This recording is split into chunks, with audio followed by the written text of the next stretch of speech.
3 astuces pour savoir ce que ressent un homme. Bonjour à vous mesdames, j'espère que vous allez bien. Dans cette vidéo, je vais vous donner mes meilleurs conseils de coach et de maître PNL pour pouvoir savoir ce que ressent quelqu'un ou en tout cas avoir des bonnes façons de le décoder. Parce qu'en réalité, c'est plutôt ça. Et des bonnes manières justement d'analyser ce que peut ressentir un homme dans votre histoire, dans votre relation ou dans votre lien, dans votre fréquentation. Pour les personnes qui ne me connaissent pas, je suis Chloé Mercard, je suis coach, maître PNL, praticienne en hypnose ericksonienne et ma spécialité c'est d'accompagner les femmes à s'aimer davantage pour qu'elles puissent finalement rencontrer des hommes qui les aiment vraiment telles qu'elles sont. Donc je les aide notamment à se libérer de la dépendance affective en renforçant l'estime de soi. Dans cette vidéo, justement, je vais vous apporter ces différents conseils-là, mais avant, si vous n'êtes pas abonné, je vous invite à vous abonner maintenant à la chaîne YouTube en cliquant sur le bouton rouge s'abonner qui se trouve en bas à droite de cette vidéo et à bien activer la cloche des notifications pour recevoir tous les matins une vidéo à 8 h sur les relations amoureuses et sur le développement de l'estime de soi. Sachez également pour celles qui veulent aller un petit peu plus loin que ces vidéos et qui veulent vraiment trouver une méthode pour travailler sur elles et qui en même temps savent pas vraiment si un coaching avec moi leur correspondrait ou ce qu'est le coaching ou comment ça fonctionne, eh bien j'ai mis une formation pour vous qui est offerte, qui est accessible à tout le monde et qui vous permet en fait déjà de comprendre ma pédagogie puisque dans cette formation, je vais vous accompagner étape par étape à justement devenir une femme unique, lumineuse, une femme sensationnelle qui va non seulement intéresser les hommes, mais qui va attirer à elle des hommes qualifiés, des hommes qui justement sont prêts à s'engager. Donc pour accéder à cette formation, je vous invite à aller dans la description de la vidéo, à cliquer sur le lien qui correspond à la formation, à remplir le formulaire et vous la recevrez directement par mail. On va tout de suite justement voir quels sont les 3 outils qui vous permettent de vraiment savoir ce que ressent un homme. Je vous invite à prendre des notes et à regarder la vidéo jusqu'à la fin. Alors, il y a un indice qui est intéressant et qui nous vient de la programmation neurolinguistique, c'est-à-dire finalement la méthode d'accompagnement et de compréhension non seulement du langage, mais aussi des croyances, des pensées, bref, du fonctionnement d'un individu vers son objectif ou vers son bien-être, qui nous permet justement de comprendre en fait qu'est-ce que peut ressentir quelqu'un. Alors il y a différents fonctionnements, mais je trouve que ce qu'on appelle les métaprogrammes, c'est-à-dire la liste des différentes structures verbales, non verbales, comportementales ou encore cognitives d'une personne, eh bien finalement elle permet pas mal de comprendre ce qu'on ressent, notamment avec le métaprogramme, c'est-à-dire le fonctionnement qui s'appelle « aller vers, s'éloigner d'eux ». Pourquoi ?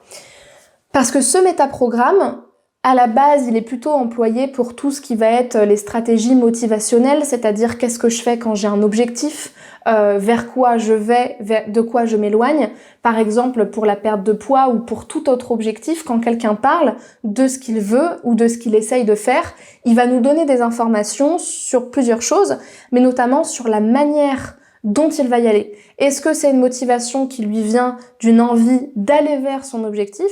ou est-ce que c'est une motivation qui lui vient d'une envie de s'éloigner de sa situation problématique? Et le fait finalement de pouvoir questionner l'homme ou observer son discours pour identifier en fait est-ce qu'il a envie d'aller vers moi ou est-ce que finalement il a plutôt envie de s'éloigner de la relation, de pas être en lien, d'être tout seul dans son téléphone parce qu'il préfère être dans sa grotte ou au contraire peut-être même de s'éloigner en fait de la solitude en se rapprochant de nous, bah ça donne pas mal d'informations finalement. Et ça vous demande d'avoir une écoute très fine et très objective de ce qui se passe sans faire d'interprétation, parce que ça peut aller très vite le fait d'interpréter l'autre. Or, la manière qu'il a de parler et sa réponse aux questions que vous lui posez est vraiment intéressante. Par exemple, un homme qui vous dit, ça peut paraître bête, mais bah écoute, quand est-ce que tu es disponible pour qu'on se voit parce que j'aimerais vraiment qu'on puisse se faire un cinéma et ça me permettrait de mieux te connaître et ça nous permettrait de passer plus de moments ensemble. Là, l'homme a clairement une motivation qui est claire, qui est « je veux aller vers toi, je veux aller vers la connexion » et ce que je suis en train de te dire me permet justement de répondre à ma motivation qui est d'aller vers toi et de satisfaire en fait ce besoin-là. Bon, en réalité, vous n'avez pas besoin de faire cette analyse-là pour savoir que a priori il vous aime bien, mais c'est intéressant parce que ça vous permet d'analyser les choses et de comprendre qu'il va vers quelque chose. Ça peut être aussi, écoute, moi là pour le moment je ressens le besoin de prendre mes distances parce que en ce moment c'est un petit peu compliqué. Tu comprends, je suis un petit peu overbookée avec le travail ou je sais pas trop ce que je veux et puis en même temps j'ai peur de perdre ma liberté. En fait là, sa motivation c'est de s'éloigner de quelque chose, s'éloigner de l'étouffement, s'éloigner de l'engagement, s'éloigner de vous parce que finalement qu'ils se le disent ou pas, consciemment ou pas, a priori finalement il n'y a pas une grande connexion de son côté et en réalité il perd pas grand chose parce qu'en fait il vous explique même pas quand est-ce qu'il va revenir, il est juste en train de vous dire qu'il a juste envie de prendre ses distances. Là on est plutôt sur s'éloigner d'eux. Et à l'inverse, un homme qui va vous dire en fait moi j'ai trop envie de te voir parce que voilà ça fait longtemps que je me sens seule et puis j'aime pas trop être seule et puis moi je pense qu'on pourrait se mettre en couple parce que c'est bien d'être ensemble et puis en même temps voilà t'es une personne que j'apprécie avec cet air un petit peu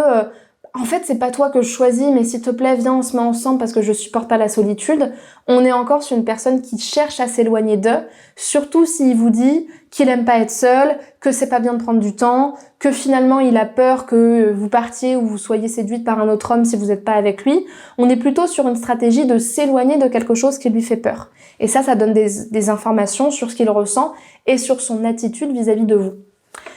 Le deuxième indice PNL qui est intéressant pour pouvoir savoir ce qu'un homme ressent, pour moi c'est le meilleur, c'est la calibration. La calibration en programmation neurolinguistique, c'est le fait de prêter attention aux signaux verbaux, paraverbaux ou non-verbaux d'une personne pour nous indiquer ce qu'elle ressent. Moi, dans une séance de coaching, si je ne calibre pas ce qui se passe, je peux pas vraiment faire attention au changement du client et je peux pas bien l'accompagner. Je vais pas en parler en termes thérapeutiques, mais l'idée c'est vraiment d'observer les différents signaux, les pleurs, le silement des paupières, la déglutition. La déglutition qui soit indique, alors pour le coup un état de transe, soit un état de nervosité, le fait de se lécher les lèvres, de se mordiller les lèvres, que ce soit au niveau de l'excitation ou tout simplement de la nervosité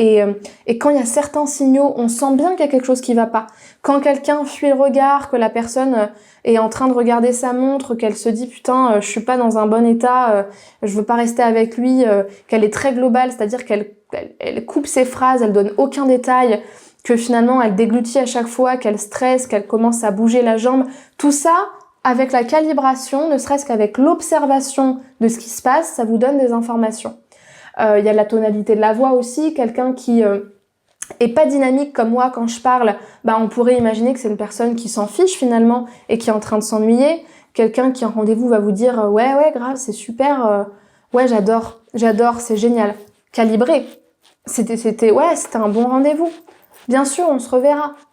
c'est clair et net. Non, calibration que c'est pas ok, pas de regard, une sorte d'incongruence entre ce qui est dit verbalement et ce qui est montré, une distance physique, bref, analysez les signaux non verbaux. Vous n'avez pas besoin d'être maître PNL pour le savoir, ça se voit. Ça se voit et ça traduit quelque chose que vous pouvez déjà ressentir dans votre intuition. Et enfin, la troisième astuce pour savoir ce que ressent un homme, alors ça c'est pas forcément issu de la PNL, même pas du tout, c'est plutôt logique en réalité, c'est qu'est-ce qu'il fait en cas de problème, de conflit, d'incompréhension entre vous deux ou en fin de conversation, fin de rendez-vous. C'est quelque chose que je mets dans le même panier parce que finalement, dans le conflit, l'incompréhension, la fin de conversation, la fin de rendez-vous, il y a une possibilité de reprendre sa carte, de se dire c'est moi qui ai raison, le rendez-vous est terminé, la conversation est terminée, donc c'est à toi de me reparler, ou alors je m'en fiche, donc du coup je vais pas te relancer.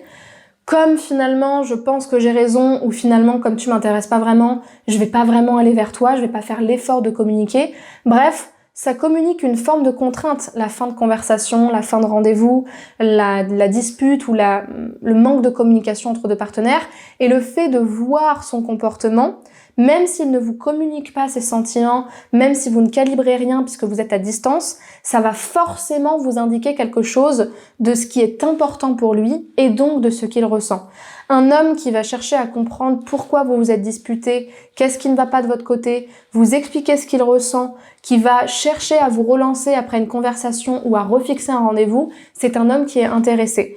Même quelqu'un de dépendant s'embêterait pas à s'expliquer en cas de dispute, ou alors il va chercher à avoir raison, ou alors à se faire passer pour la victime. Mais le fait d'avoir un comportement proactif, attentionné et mature vous indique que cet homme-là, déjà, c'est un homme qui est qualifié, et en plus de ça, a priori, vous êtes importante pour lui. Voilà. J'espère sincèrement que ces 3 astuces vous auront plu, qu'elles vous auront donné justement envie de les tester. Dites-moi en commentaire si vous avez compris ce que je vous ai dit, si ça vous a intéressé et comment vous allez le mettre en pratique. Les personnes qui veulent prendre contact avec moi pour un coaching, vous avez encore la possibilité jusqu'à la fin de l'année de m'avoir au téléphone sans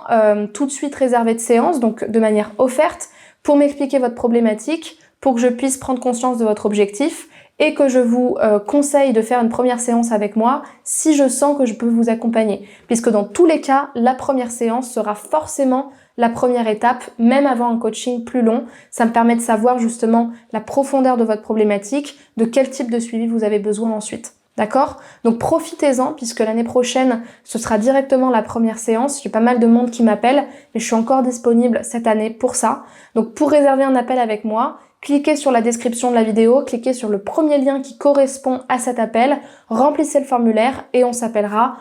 au créneau choisi.